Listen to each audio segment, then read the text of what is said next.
Hey y'all, so I figured I'd do a quick video because me and my friend Mike are about to manage this very accumulated system here at the personal food forest.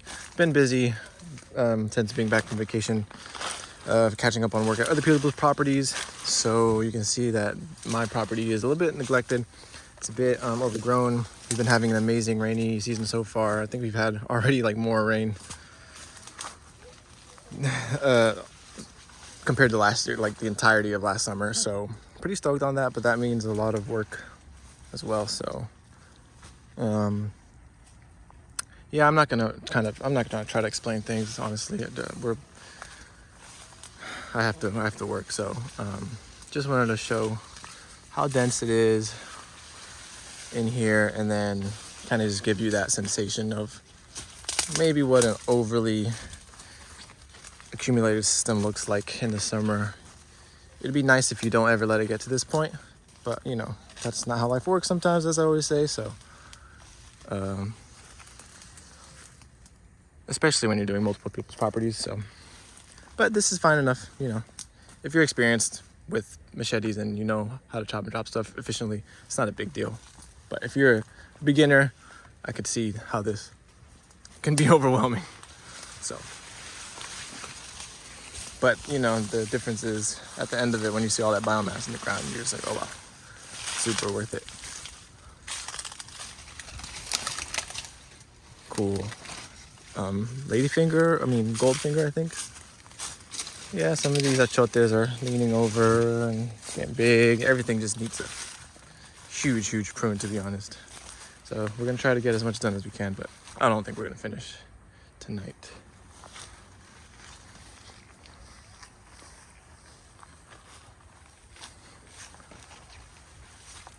Another cool rack. These have been protected from the inside. We've been having some heavy downpours, and a lot of the Pisang Ceylons, these tall, sort of flimsy one, have not been, couldn't hold on. And so a couple of them snapped already, but you can see the ones that are inside, in the middle of the entire system, they've been sheltered from the severity of the downpours and the winds that come with it. So I guess I can show a little bit here. I always end up wanting to show everything. A lot of cool fungal activity, thankfully. And I mean a lot. There's actually been a ton of mushrooms. Oh, here's a perfect example. You know, super sunny day today for the most part, all day, and you can just see super moist down here still. So another little banana. So yeah, that's what it is. Very accumulated. Mexican sunflowers and Napiers are going crazy, and it's just time to bring all that stuff down. I don't remember the name of this mushroom. It's a pretty common one. If anyone could remind me again, it's a really cool one that's been popping up everywhere.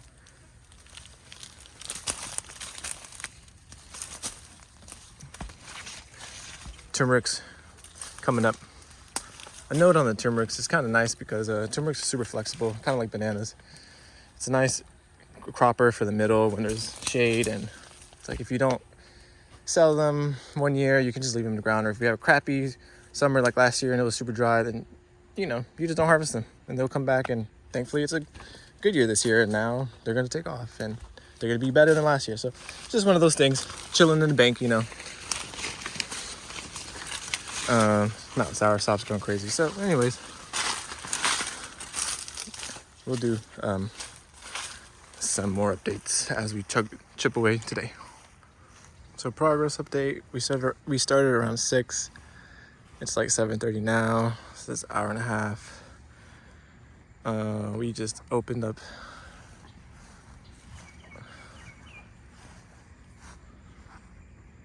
a bunch over here. You see Mike's working on this outside hedge. Wow. Okay, sorry, I was a little distracted. Looked like Mike cut his finger or something, and I was like making sure he's all good. So here we have the patanga opened up again. It actually has been putting on nice. flushes since it's been raining. But yeah, I recently made a video of cutting this down, and it already got super tall, like in that span of time. So it's a testament to how rainy it's been. Yeah, you can see everything's opened up again. Biomass on the ground. Mike is a bit more of a perfectionist than I am, so he's actually getting these Mexican sunflowers down as low as he can, whereas I'm just I don't really go down to the fine details as much as I should sometimes, especially when I'm running around different properties. So you can see the difference in how high I keep them and how low he knocks them down. So I'm grateful for that. So yeah, we've been mainly working on this side, trying to get some film in before it gets too dark. So you can see, you know, it's still dense, but it's super breathable now compared to how it was.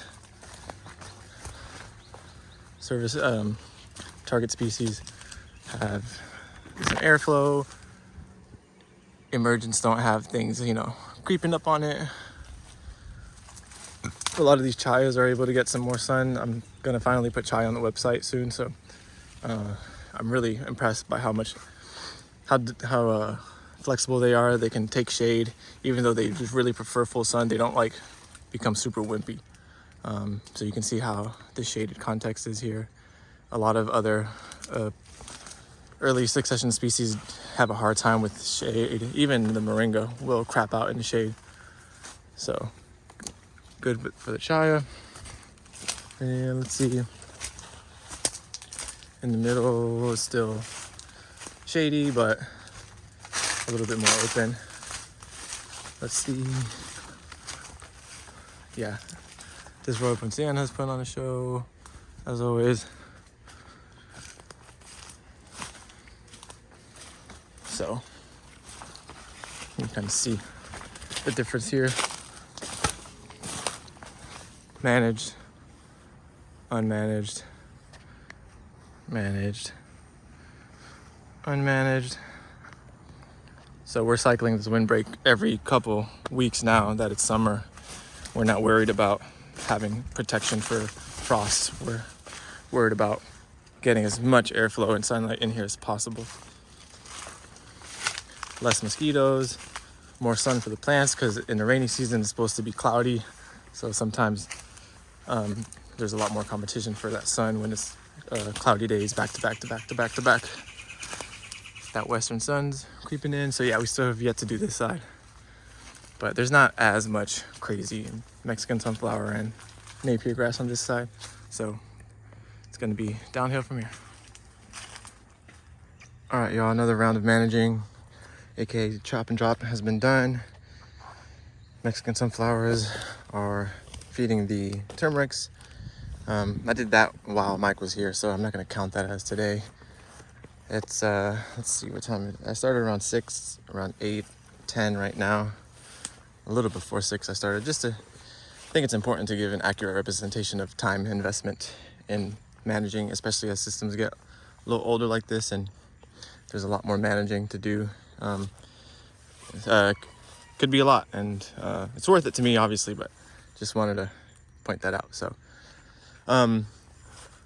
what I started with this morning was this Pasang Ceylon banana fell over in the storms. Like I said, the Pasang Ceylons are pretty not resistant to winds and damage, and I've actually been seeing for the first time ever some what looks like corn borer damage. As you can see, this one definitely had it, so I'm glad I'm doing the managing like this. The agroforestry way of management is for bananas is because of the corn borer, and from what I read, corn borers are not really super prevalent in Florida, but I'm starting to see some, and I think that's good on me that I've been doing the agroforestry, the Syntropic way. So hopefully the corn borer doesn't become an issue out here. But anyways, yeah, a lot more Mexican sunflower all cut because all the turmerics are starting to pop up again. All the biomass laid down, trying to make way for these mangoes. But the main thing I did today, nice little cute curvet down here, some sort of squash. Yeah, a lot of the Mexican sunflowers. You know, it's advised to cut them low, but since I sell cuttings online, anytime I see super nice healthy cuttings like this, I'll try to keep. The main thing I did today was clear the fence line here on the western side. One of the sort of phrases in my head that I work by is when in doubt, manage my fence line, because during the summer, fence lines can be really intense. There's so many vining weeds like muscadine grape, air potato, and all that stuff, bitter apple, whatever, that balsam apple, and there's a lot of mosquitoes as well that kind of hoard up in the wow, there's a lot of mosquitoes right now. Bummer. In the fence line, and you know, the neighbors there, and you never want to have issues with the neighbor. So I'm always finding myself when it comes to managing, just like trying to knock out the fence line first. So all that biomass is good too, because it absorbs the runoff from the neighbor. Super nice. So what happens is a lot of these vines go up the sable palms, and then they spread to the vine, and then yeah. So you can see just how much biomass is down. Really opened everything up in here, which is super nice. So last year I kind of like didn't go too intense on these sable palms just because I wanted to keep them. It was nice having a little bit of visual barrier, but what ended up happening was that a lot of wasps make their nests underneath the sable palms leaves, and there was just like 2 or 3 major wasp nests on this side, which really limited me. I was legit like scared of coming to this side because I just knew they were there. They're getting bigger by the day, and the last thing I want is wasps to sting me. It's not fun getting stung by wasps. So this year I'm making sure even this sable palm could get radically trimmed even way more. Keep the flowers and just only keep one shooting leaf. So yeah, this year I'm not having any mercy on the sable palm leaves. I've even already seen some baby wasp nests, so it's nice to. Here we have a stinkhorn, a lot of fungal activity, like I said. Here we have Gliricidia, so more sunlight is opening up. Some of that western sun's able to pop in a little bit. I know I complain a lot about the western sun, but sometimes it's nice to have that western sun when things start to get crazy dense like that. Yeah, Corymbia is going crazy. A lot of things are starting to just explode with this rain. And so you can see all the biomass from just the fence line alone. Look at this super juicy air potato leaves. So I'm probably gonna talk to the neighbor and see if I can manage on his side so that we can clear this fence line up. But yeah, this is a super important part of summer. I sometimes give myself the pass to kind of be lazy about chop and drop and not be too serious about having to do everything all at one time.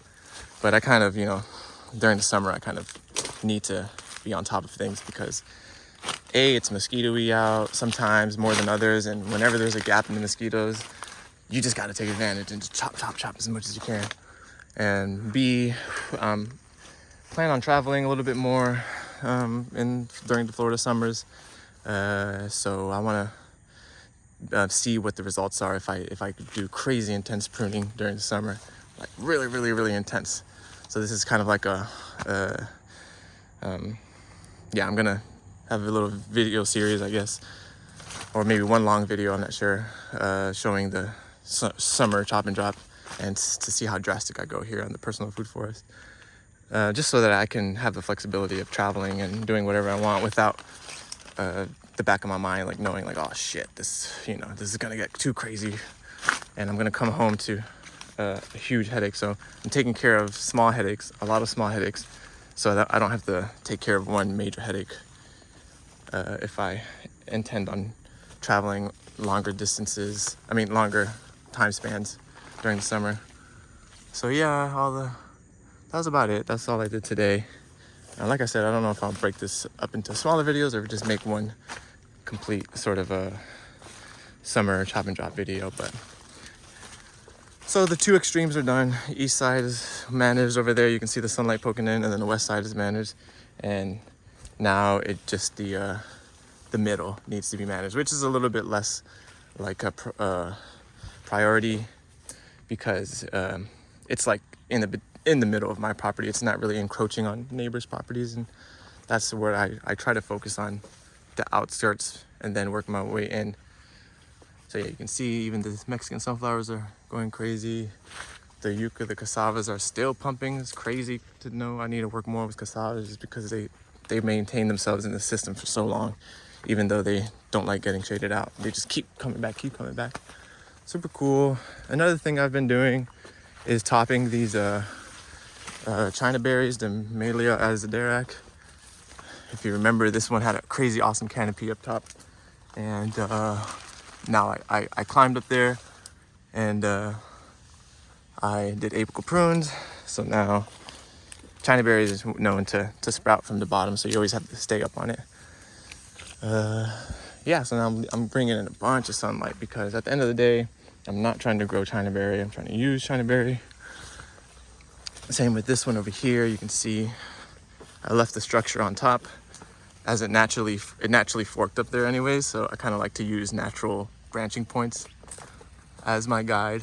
So this Barbados cherry is able to get that sunlight, and like I said, less mosquitoes, more sunlight, and that's the name of the game. So turmeric's coming up, baby trees, really excited.